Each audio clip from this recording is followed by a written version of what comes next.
Bobo élection pour l'année. Parce que ceux qui ont élection, vous pouvez savoir une alternative, tout ça, élection, tu as la boye, tu as la boye, tu as la boye. Papa, le besoin net, c'est pour la machine à voter. Machine à voter, ce n'est pas mon problème aussi. Machine à voter, on va que la machine, c'est facile pour la commission qui gère les élections. Si c'est quoi, c'est ni. Il y a mon facilité pour l'élection, pour le comptage, je ne sais pas que machine est ça là. Chers amis fidèles téléspectateurs de la 3xW CongoFrance.com, merci toujours parce que vous êtes nombreux en train de nous suivre à travers le monde. C'est déjà votre émission Showtime avec Yannick Wenge. Moto à ton Nagibonzambe, chers amis fidèles téléspectateurs, vous voyez bien, ceux qui n'ont pas mis dans la télévision, n'ont pas mis dans la ça va information toujours, vous avez vu que vous pouvez confiance, vous pouvez savoir information. Je suis avec Papa Lolo, to solo marambo belé, ou etala mboka na biso Congo, to solo marambo belé. Merci beaucoup na tout pour vendre la biso, confiance pour la information. Bonjour Papa Lolo. Bonjour. Comment ça va très bien, Niga Ozomona. Ça va bien. Merci Papa Lolo, souffrance et côté ma casse na Congo. Kolia ba Congolais et comme il passe kolata moyen de vivre ba Congolais. Au fur et à mesure, il faut passe. Papa, réaction est pour papa, tu vivras en Afrique du Sud. Réaction, il faut travailler. Il faut travailler. Moussala, Moussala engagé dans la société, dans le bureau, dans tout ça. Les jeunes Congolais, il faut travailler. Il faut prendre conscience. Il faut s'autogérer. Comme on dit, pour se prendre en charge. C'est ça. Et la détermination, il y a peuple, le travail, il y a mais je sais que le gouvernement, non, le gouvernement, il faut créer un environnement pour pour misala et salema va créer misala comme ça nous allons aussi à la Congo mais bon ils ont des autres politiques de ça qui comme le 17 invitation la CPI pour la papa réaction zanini SND ba benga bemba le 17 soit qui kusamba za pour na ba kanga lisusu to ils ont pour selon you. Non, nous avons l'opinion européenne na kaya M. Bemba. CPI, ceux qui kangaki, ils ont jugé ceux qui a moniqué bon, ils innocent, la greffe va contre eux. Bah tikié, ceux qui moniqué, ils coupable. Bah kangié. Bon, nous avons l'opinion européenne parce que c'est une affaire de justice, hein. Les affaires de justice, bon, il n'y a pas tellement de quoi. Opinion ou bien suggestion à la salle na CPI non et ça CPI me kangaki CPI me rotikaye CPI me condamné mais est-il que il est vrai que ça moi biloko moko neti melo moko bo tu comprendre pourquoi ce qui Jean-Pierre Bemba monsieur Jean-Pierre Bemba batikaki na CPI aye postuler pour à présent il y a République du Congo. Mais en même temps, mais en même temps, c'est ni. Hein, non, il faut à recevoir candidature. Bon, on a évité ce qui. Bon, processus, il y a électoral, il y a CENI, ce qui est est-ce que le bosso va étudier la recevabilité à la candidature ou bien la candidature nous après ça va notre yana autre limité à remplir les critères. Moi je pense que avant de recevoir la candidature à Mututu Rotala cas ya Mututu a été candidature nous a recevable été au départ à la Mutaye parce que pour la les a recevable été parce que vous avez un problème le roi toujours le cas monsieur Bemba vous avez un problème na CENI na CPI na le Siliti alors candidature notre rejoint côté il pouvait faire le bruit mais la candidature ok il faut typer caution après ça ok vous étudiez dans le laboratoire non tu retenir candidature c'est malheureux hein? C'est malheureux bon on va voir le cas précis ce qui est monsieur Bemba le roi zongi na CPI kuna sur les 19 bakati makamunae qui azali lavé donc aza innocent na ba greffe nyo surtout siko bino bo résultat candidature na yebo non à cause de parce que le temps imparti est dépassé. Aux hommes qui vont rendre sous équation sur la carte mboka pour créer besoin de tension, donc ça sert à rien. Bon, moi je croyais que le roi besoin de candidature à M. Bemba, Bemba bon a ça qui a quitté. Neto Ibera qui non a quitté dans la CPI. Mais le roi a dit que sur les 19 hein. Sur les 19, bon, dans quelques jours ici, ceux qui va rendre verdict trop tard là. C'est réaction aux Alanini, est-ce qu'il va repêcher parce qu'il n'est jamais trop tard. Tout le bâté qui est pour seulement cause va rejeter qui comment on dit ça tellement on va utiliser c'est quoi va invalider nini candidature na ceux qui cause wana exact non ils ont lavé ils ont juste cause là à gagner que na cause wana non va go repêcher c'est ils ont dit va repêcher na moi celui Sami Badibanga monsieur Sami Badibanga alors il y a personne qui que non a comme na CPI balobi que non ozano pour rien na makamoni so kangaki yo tout ça bon akozonga na seni alors bon makamo bino bolongola kinga nango bolaki que soit disait que pour na zana problème na CPI alors CPI alobinga azana problème na ngai susu te donc pour reprendre ngai voilà on ne sait jamais. Merci beaucoup papa Lolo to betali solo ya Moïse Katumbi Chapo toujours makamna pezaka flou ba boye azonga na Congo mais ngala okamwa parce que za kipe gouverneur ya Katanga pourquoi lelo malamo babalukeli eboti lelo bazolinga tate kokotisa ye na Congo. Je n'en dirai pas plus pour voir monsieur Katumbi, Moïse Katumbi. Bon, c'est ça le erreur de commettre dans la vie.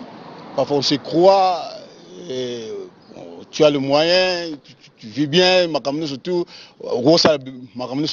mais un jour répercute à bon, monsieur Katumbi. Ceux qui ont une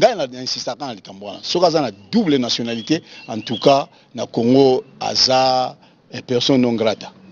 Parce que, Congo, la Constitution, il y a une seule nationalité congolaise, une seule alors. Donc, il y a ceux qui osent congolais, osent au botama congolais, osent qui naturalisé congolais, mais au tika la kaka na nationalité congolaise. Ceux qui ont postulé nini nationalité mususu, ba octroyer en gros, il y a pays mususu donc carrément on perdrait qualité à congolais.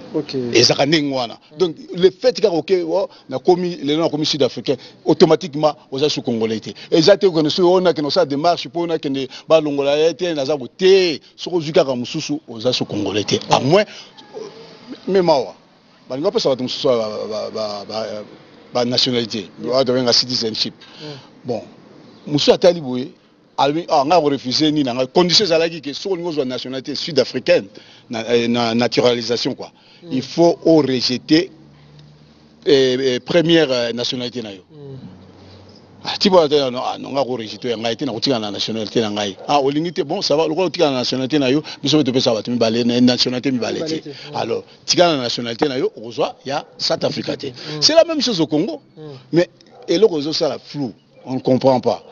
Mais c'est Katumbi a s'expliquer yemoko mais nazoko yoka da landa ki mo mukena te oh non e ba lobana no eske ba tumuso ba kotaki na Zaire na lero wana na Congo na ba passeport nini ya ba Tanzanie bazalaki ba nini tout ça alors j'ai pas compris pourquoi azako invoquer ba biloko wana ye aloba ya ye moi je suis congolais je suis né au Congo dans la nationalité moko congolaise. Merci beaucoup, chers amis fidèles téléspectateurs. Merci beaucoup. Maman Adèle Yombo, ensemble pour une nouvelle république. Maman Alessaka, Bana Bitiki, Bana Mabouakama, Bandundu, Maman Alessaka Bango, chaque samedi, na Fortine Soubois, la personne Bote, tout ça, Papa Lolo, vous avez vraiment émission la Bisso, vous avez vraiment branché.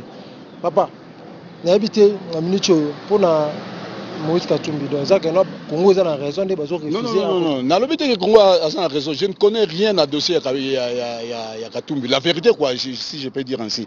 Il y a une vérité dans la véracité, il y a une vérité. Ceux qui y ont raison, ou bien le gouvernement congolais a raison. Mais apparemment, il y a raison. Parce que ceux qui sont congolais, tout court.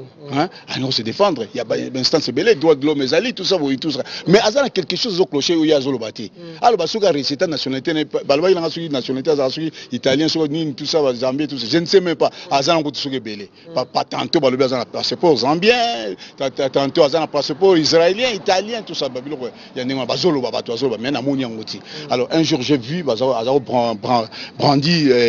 brandir nini passeport congolais na monsieur les journalistes et les zéros passeport na yango biométrique tout ça Congo tout ça pour tout na question monsieur Katumbi yo à côté qui c'est na Congo je crois Afrique du Sud Afrique du Sud oye na passeport nini abina ça passeport congolais passeport na yango mais siko lelo comme ndenge nini ba boye passeport congolais. Vraiment, ils ont passé. Chers amis fidèles téléspectateurs, comprenez vraiment, tout ça, papa Lolo, tout ça, là. Lolo, la minute, papa, dans quelques mois, tout ça, comment décembre. Est-ce qu'il y a une élection au Congo toujours et Gozala? Pourquoi ça l'a été? Est-ce qu'il y a une opposition? Élection aux Ala le 23 décembre, n'est-ce pas? Opposant non, il ne faut pas créer Babylon. C'est non, celui-là, il est pour le gouvernement. Non, Naza pour le gouvernement, Naza pour l'opposition, je suis neutre. Je l'ai dit, je suis neutre. Je peux être ce gouvernement, ça il y a bien apprécié, on a lobby, ce qui opposition, ça il y a bien, mais dans le cas précis, Bobo élection pour l'année. Parce que ceux qui ont une élection, vous pouvez savoir une alternative, qui est élection, Papa, le besoin net, c'est pour la machine à voter. Machine à voter, ce n'est pas mon problème aussi. Machine à voter, la machine, c'est facile pour la commission qui gère les élections, si c'est quoi, CENI. Il y a une facilité pour l'élection, pour le comptage, je ne sais pas, que machine est ça là. Ils ont modernité, mais parfois, tout ça, mais ceux de la modernité, Barroso en a raison. C'est facile à calculer. Mais le risque est d'aller parce qu'il y a tricherie, il y a une attaque facilement tricher. Moi je connais les appareils électroniques, digital surtout.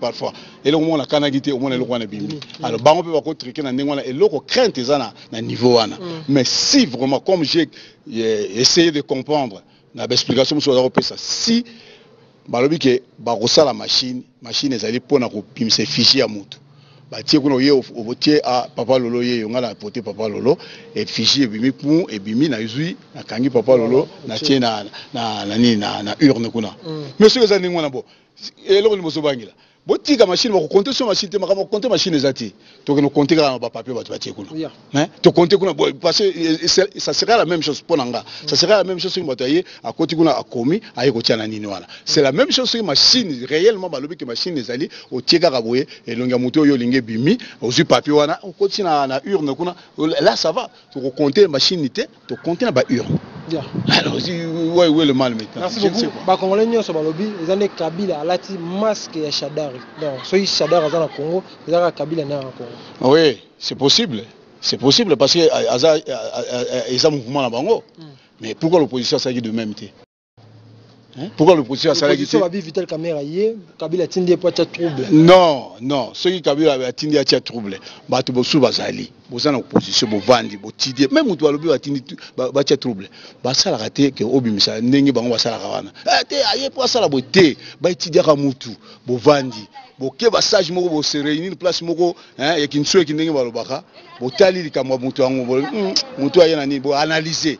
Aye na point O botuni likambo botuni oyo soit répondre botali bosali analyse les bozubi éléments surtout non oyo aza mutu aye pour na ko espionner biso bon ceux qui vont monique yété non yo critère rempli critère té ya kozala et chef de file de l'opposition c'est ça qu'on fait mais d'emblée aye pour acha biso trouble non et ça faiblesse ya opposition congolaise si je peux dire ceux qui opposition za dans Congo baza faible ça je l'ai dit baza faible comment beaucoup yo kanati depuis Kalabo Banda titi boyoka nakate peut toujours les locaux quand toujours opposition parce que il y a des élections en perspective alors ça ne sert à rien kala nyonso oyo bozaka rassemblement to rassemblement oh monsieur comme rassemblement monsieur zanini comme ka nite rassemblement c'est grave. Merci beaucoup. Vous comprenez vraiment, chers amis fidèles téléspectateurs, émission à Shotsem, pour la bino congolais, au Bavivaka, Nafou d'ici. On est tous partout dans le monde entier. Il s'agit de numéro, la biso à téléphone, le biso. Papa, le moment vers la fin, invité message, les amis, tout au bas dessus, qu'on a émission. Non, message, c'est que le peuple congolais va garder espoir. Va garder espoir. Toujours que espérer na élection te que non élection te reçoit te comme ça biso to kinini ezala mutu akoleka ezala uti na opposition ezala uti na majorité situation ko demeurer la même pour le moment mais et l'autre te conseiller na congolais to se prendre en charge, c'est-à-dire congolais nyonso il faut azala nanu liboso libre face à libre, il faut réclamer liberté na ndenge nyonso ekoki. Ce qui te commis libre, c'est alors tu vas nous identifier les sites na biso na ndenge ko sala ya misala. Il y a pas de misala il y a gouvernement, il y a société, il y a exacté. Mais ce que côté na bamboka to kolisa kisasa toujours balisa ngona bato bamboka bato bakoloba nga non il y a pas de moyen mitoza ba nini misibio côté ba instrument ba outil exacté. Mais non, il faut ko banda nanu eloko. Kobanda eloko to sangani liboke to za la mentalité moko so to za na moko ke likamonga na lobby yango yobozo ti o sepeli yango ou bien sepeli yango te o yebisinga na ndinga bien lobby ah ndinga likamona lobby boy to sala yango boy na moni boy so to zoka na sens wana neto kotomba to kobenga na bato wana ko bazi gouvernement so ni na petenyoso peuple muta benga na gouvernement muta ko sabino te mais aussi longtemps peuple, ceux qui ont soutenu le gouvernement, c'est très difficile, même au Woti ou ceux qui rebelles, ceux qui peuple n'a lâché, va continuer à être rapage. Merci beaucoup pour le numéro de téléphone. Numéro de téléphone, on a besoin d'un outil. Vous avez besoin 073 42 53 947. Merci beaucoup, chers amis fidèles téléspectateurs de la 3xW.com. Nous sommes arrivés à la fin de cette émission. C'était là votre émission Showtime avec Moto Nanzambe Yannick Wenge. On a vraiment essayé pour la bino. Papa Lolo avant on a fait d'ici pour opposition, pour majorité. Donc il y a le toujours. Mboka nae et qui n'avancement peu congolais azala malamu. Chers amis fidèles téléspectateurs, merci beaucoup na maman Adèle Yombo ensemble pour une nouvelle république dans la fondation na les Sarabatu na makasi vraiment il y a un kolo yesu. Merci beaucoup na tout la émission oyo boss José Didipumba la passion moto président Gilles Senghor président de tous les jeunes vivant ici en Afrique du Sud. Chers amis fidèles téléspectateurs, nous sommes arrivés à la fin. D'ici là, apportez-vous bien sur www.congofrance.com avec l'espoir de vous retrouver au prochain numéro. Ciao.